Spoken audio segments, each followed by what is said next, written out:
جنت ته د رسیدو لار. ټول خلک د نیکمرغۍ په لټه کې دي. موږ ټول د نیکمرغۍ په لټه کې یو. په ژوند کې چې انسان هر کار کوي موخه یې د نیکمرغۍ ترلاسه کول دي. په دې توګه د ټولو کارونو مقصد نیکمرغۍ ته رسیدل دي.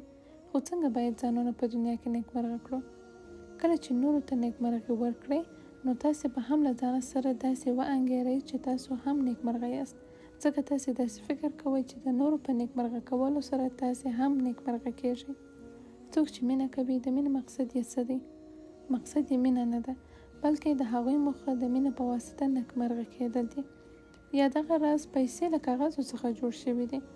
اصلي نیکمرغي په پیسو کې نه ده، بلکې نیکمرغي یې هغه ده چې د پیسو په واسطه د نیکمرغۍ بېلابېل ډولونه ترلاسه کېدل دي. د بیلګې په توګه ښکلی کور، له ملګرو سره ناسته ولاړه او چکرې ټول هغه څه دي چې زړه ته خوشحالي وربخښي.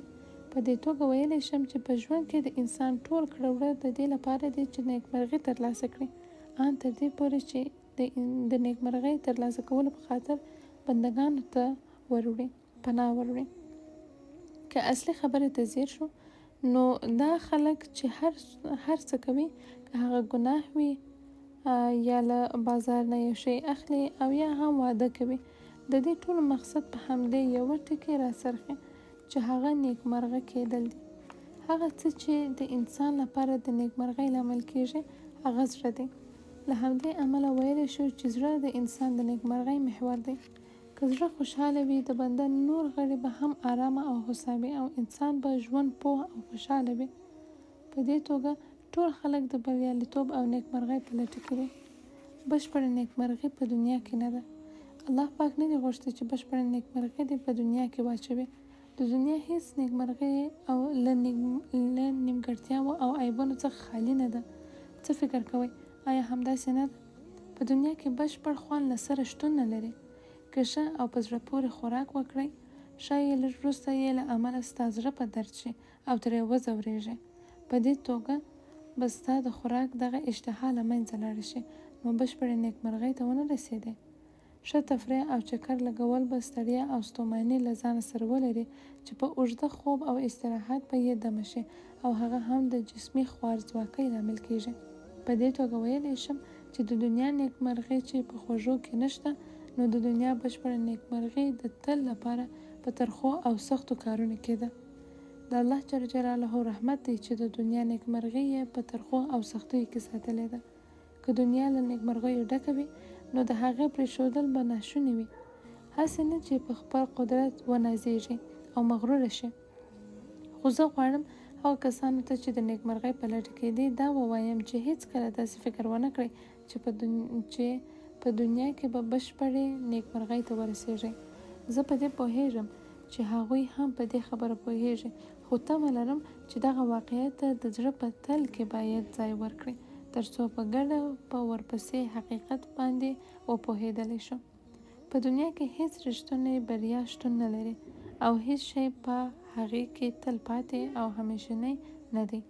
دا د الله جل جلاله تقدیر دی چې په دنیا کې به هر څه تر خپلې لوړپوړې پورې رسیږي او بیا به بیرته راولېږي.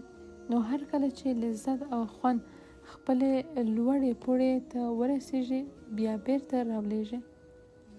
الله الذي خلقكم من ضعف ثم جعل من بعد ضعف قوة ثم جعل من بعد قوة ضعفا وشيبة. سورة الروم آیه نمبر 45. ژباړه: الله پاک هغه ذات دی چې تاسې یې د کوچنوالي په کمزورۍ بڼه پیدا کړي یاست، بیا له هغې کمزورۍ نه وروسته یې تاسو ته قدرت او قوت در وبخښه، بیا له هغه قوت نه وروسته یې تاسې کمزوري او زړښت ته ورسوئ. آیا زموږ ژوند همداسې نه دی لکه په پورته آیت کې چې بیان شو؟ نو خپل ځواک او احساساتو ته ډیر مه خوشحاله کیږئ. 10 کاله وروسته به دغه شی له تاسو سره نه وي او له هغو سره وروسته به ستاسو بچیان په تا امر او نهي کوي او ستا مسؤلیت به په خپلو غاړو ولري. یعنی کله چې تاسې د ځوانۍ په موسم کې د مټو پوره زور او توان خاوندان شئ، هغه به اوج ته ورسیږي او بیرته به یې الله جل جلاله دغه اوج ته رسیدلی توان راښکته کړي او له تاسو نه به ضعیف او ناتوانه انسانان جوړ کړي. د دنیا دود هم دغه دی، هیڅ شی پکې پوره نه دی او هیڅ څوک پکې پوره نیکمرغۍ ته نه دی رسېدلی. رسول الله صلی الله علیه وسلم د غزبه په نامه یو اوښ درلود چې هیڅ اوښ نشوی ترې مخکې کېدلی. یوه ورځ یوه ساده اعرابي خپل اوښ راوست او له هغه سره یې د منډې سیالي پرې وکړه او د پیغمبر صلی الله علیه وسلم له اوښ نه مخکې شو. دغه خبره پر صحابیانو باندې ښه ونه لګېده. رسول الله صلی الله علیه وسلم ورته وفرمایل دا د الله جل جلاله حق دی چې په دنیا کې هر څه لوړ وي او بیا یې بیرته راښکته کوي او ذلیله کوي. رواه بخاري له انس رضی الله عنه څخه. د هغه کسانو فرمانبردارۍ ته ځیر شي چې د اهرامونو بنسټونه یې کېښودل. د هغوی د عزت، لویۍ او ځواک په اړه فکر وکړئ او له څنګه یې په دې اړه هم فکر وکړئ چې هغوی اوس چیرته دي. هغوی اوس نشته او د همدغو اهرامونو د عمر په اندازه پخوا مړه شوي او وژل شوي دي. د هغو ټولو خلکو په اړه فکر وکړئ چې په دنیا کې یې لوی او واړه کارونه وکړل او بیا مړه شول او اوس نشته. غواړم پر یوه بله خبره مو وپوهوم، هسې نه چې په خپله ځوانۍ غره شئ، هسې نه چې په قدرت، منصب، مقام او شتمنۍ باندې غلط شئ. ته او تاسې ټول باید په دې باندې وپوهیږئ چې په دنیا کې بشپړه نیکمرغي نشته. الله پاک نه غواړي چې په دې دنیا کې نیکمرغي خپل اوج ته ورسوي او بشپړه یې کړي. نیکمرغي به په څه کې وي؟ هر کسان چې یوازینۍ هیله یې نیکمرغي ده، هغوی باید په دې باندې پوه شي چې په دنیا کې نیکمرغي نشته. نه مال او شتمني، نه هوساینې وسیله ده او نه هم مینه او محبت.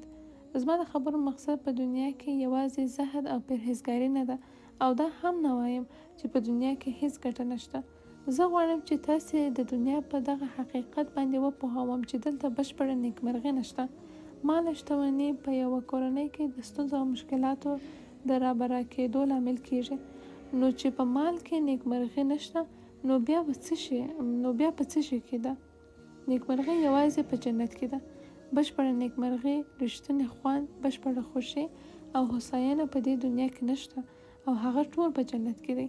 زما د خبرو مقصد دا دی چې تاسو ته زړه درکړم. ډېر خلک وایي زړه مې غواړي چې ښه سړی له ځانه جوړ کړم، زړه مې غواړي چې دغه پورته شوې خبرې ټولې پرې کړم، خو نشم کولی. اصلي خبره دا ده چې که تاسو په دغه مفاهیمو باندې چې ما په همدې بحث کې روان کړي دي ښه ځان وپوهوئ، هغه به له تاسو سره مرسته وکړي او تاسو ته به زړه درکړي چې هم ښه سړي له ځانه جوړ کړئ او هم دا خبرې په خپل ژوند کې عملي کړئ. که د نیکمرغۍ او کامیابۍ په لټه کې یې نو هغه په جنت کې ولټوه، ځکه همالته هر څه شته دي. ډېری هلکان او نجونې له سره د جنت په فکر کې نه دي. پوښتنه رامنځته کېږي چې ولې؟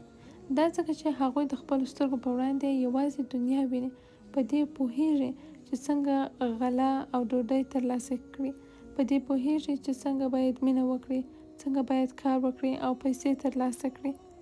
دا هر څه یې په دنیا کې زده کړي، په دې توګه په همدغه شیانو بوختېږي او په ټول ژوند کې لږ تر لږه یو ځل هم د جنت په اړه فکر نه کوي.